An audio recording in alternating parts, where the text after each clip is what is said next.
وصفة مندي ريش اللحم من ماجي. مدة الطبخ 40 دقيقة. درجة الصعوبة متوسطة، تكفي ل6 أشخاص.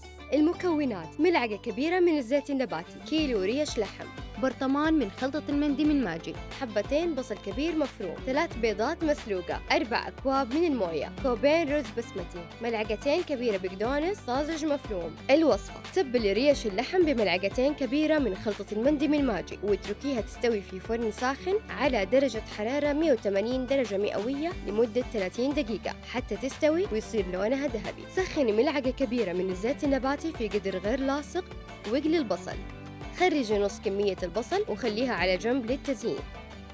ضيفي خلطة المندي من ماجي، حطي عليهم 4 أكواب من الموية وقلبيهم حتى تذوب الخلطة. ضيفي عليهم كوبين من الرز البسمتي وقلبي على الهادي. حطي البيض فوق الرز وغطي القدر وخليه ينضج على نار خفيفة لمدة 25 دقيقة. في طبق التقديم حطي الوصفة وزين الرز بقطع اللحم والبيض والبقدونس الطازج والبصل المقلي. في رمضان ماجي وأليكسا كل يوم معك.